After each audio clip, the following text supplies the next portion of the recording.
Welcome to week 2 of lower body. We completed the first session last week of our online work, and this week we're going to increase the overload on the lower body session by increasing some of the reps and decreasing some of the rest as well. So this is going to feel a little bit harder than last week, but if you completed last week's session, it should feel good, about the same level as last week, but your body will have adapted a small bit to be able to complete that little bit of extra work. That's how we really get stronger in the movement. So looking forward to the session, hope you enjoy it. A squat hold is an isometric hold on our lower body. We really want to get this right, so we really activate in around our quad muscles and our groin areas. So from the starting position, feet are outside the hips. From here you're going to sit down, keep your knees pushed out. When we get down to parallel, so our hips are in line with our knees, we pull our elbows just inside the knee and we use our hands to lever them out and really create some tension around our hip and groin area as well as our quads. So from the side, feet outside the hips, we're going to sit down and back, and then we're going to lever the knees out to create that tension along the groin. And that's a squat. An RDL hold, Romanian deadlift, is a hold where we're going to create tension on the hamstrings and hold in position to get the blood flowing in the area. So our starting position is going to be feet shoulder width apart. We're going to unlock our knees here and we're going to hinge our hips back and back until we feel our hamstrings engage. We're going to hold this position then for as long as time specified and then stand back up. From the side, shoulder width feet apart, unlock our knees, hips go back, and our knees stay where they are. We're going to keep our feet planted down and hold this position for as long as specified. You should really feel it on your hamstrings. If you're not, just try and push back further with the hips. If your knees start to drift forward, we're starting to load our quad muscles and it becomes more of a squat type movement. So to really engage the hamstrings, we keep our knee directly over our ankle and really hinge the hips back in the movement. And that's your RDL. A prisoner squat is a simple squat variation where we're going to keep our hands out as if we're handcuffed. From here, we're going to sit down in the squat position and then drive back up. So feet outside the hips, toes slightly pointed out, arms out, squat down and drive up. And that's your prisoner squat. Lunges are a quad dominant squat variation where we're going to lunge out with one foot, out, keep our knee over our ankle, sit down with the back leg and step back up. On the other side, out, keep your knee over your ankle, back knee down, squat back up, keeping our torso upright throughout. From the side, we're going to lunge out, down, squat back up, out, down and back up. And this is our lunge, alternate lunge. Calf raises are a nice simple exercise to activate our calf muscle on the back of our lower leg. So starting position is feet about shoulder width position. You're going to focus on pushing through your big toe and the ball of your foot here. So in around these areas, rather than the weight shifting out onto your little toes. So from here, stand nice and straight, push up through the big toe and the ball of the foot, keep nice and sturdy and back down. From the side, feet shoulder width, you're going to push up, squeeze, back down, up and back down. So small little squeeze at the top to really engage the muscle, and it's a nice activation. Squats are one of your lower body compound movements, meaning we're going to engage more than just one muscle when we're doing it. One of the biggest and strongest movements the body can complete, and being able to do a bodyweight squat efficiently is super important. Our starting form should be feet just outside the hips to create some room for our hips to sit down into the squat. I like to keep my toes slightly pointed out, and most people will, to engage that extra mobility at the bottom of the squat.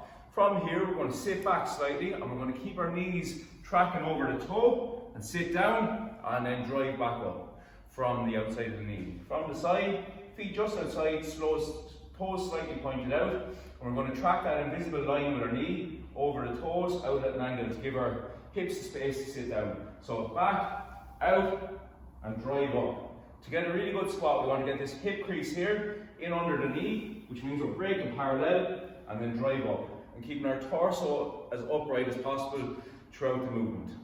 Any questions on the squat? Just ask. RDLs, or Romanian deadlifts, were created to allow us to train an eccentric movement on the hamstring under tension to get a really strong deadlift and really build up the hamstring strength. So our starting position for these is feet are about shoulder width apart.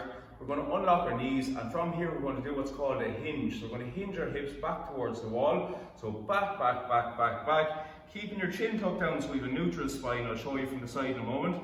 And you're going to pull back up. So it's back, and then pull up. From the side, feet shoulder width. You're going to unlock the knees, keep your chin tucked down, push back, then pull the hips right through, and back again, and through. So that's your RDL movement, or Romanian. Squats are a really good lower body squat variation to really engage our quad muscles. So from your starting position is down on the ground.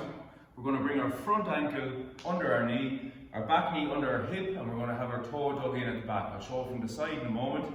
From here, we want to keep our torso nice and upright, hands together, and you're going to stand up and then bring your knee back down and back up and down.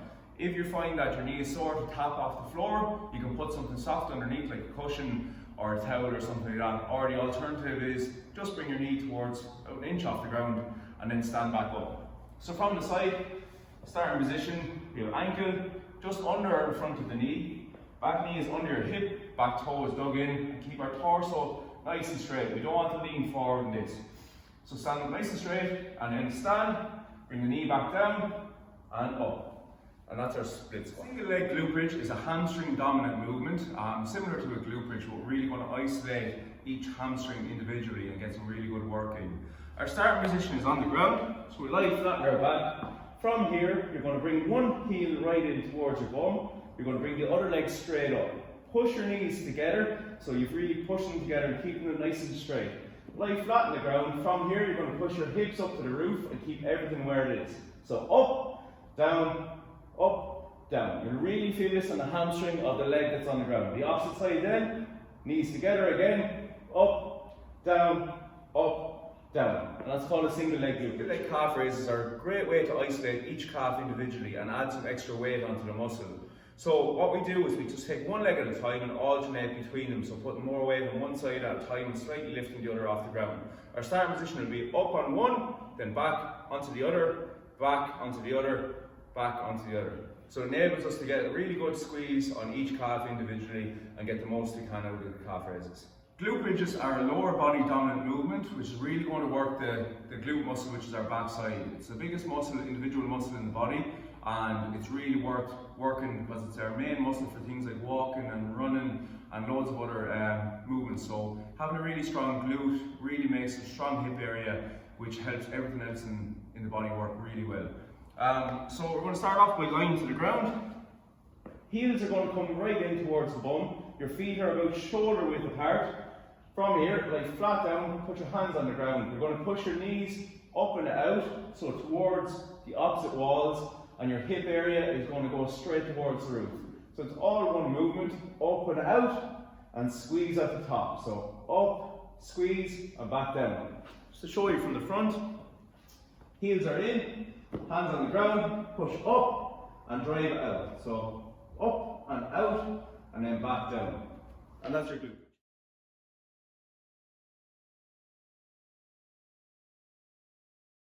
A flutter kick is a lower abdominal core movement where we're going to engage our hip flexors throughout the movement and really work the lower part of our core. Your starting position is on the ground, lying on your back. I like to pull my knees into my chest, which means our lower back is on the ground. From here, you're going to push your feet out to about 6 inches off the ground and keep your toes pulled back towards you. This engages our hip flexors, which is the driving force behind the movement. From here, feet come heel to toe distance, up and down, keeping the toes pulled back throughout, and you work for the prescribed time. This is called a flutter kick. Cycling the legs is a great way to alternate on your lower body hip flexors and lower core. So our starting position is lying flat on the ground.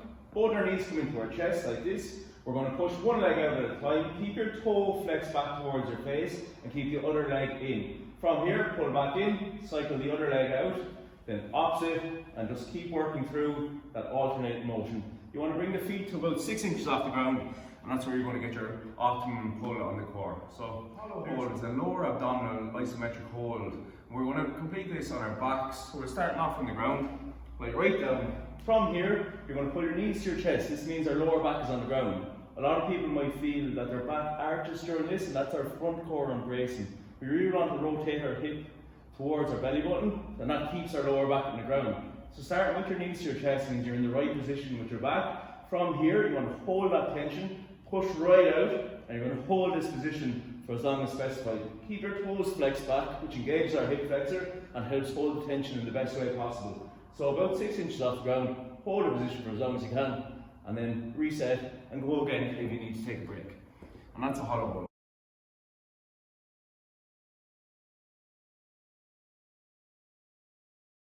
Squat jumps are a lower body plyometric exercise, so they're explosive in their nature. This is really going to get the heart and lungs working, and you really feel it in your legs.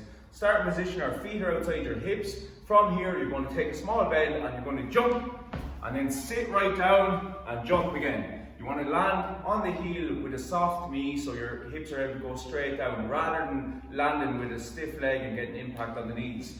So from the side, feet are outside the hips. We're going to take that little bend, jump, back down, jump, back down. So you want to work through those as nice and quick as possible, keeping your feet in the same position. Focus on landing on the heel with a soft knee, allowing you to sit straight down and explode back up. And that's strides, a nice little cardiovascular exercise, working front and back, both our upper and lower body in the movement to really get the heart and lungs working.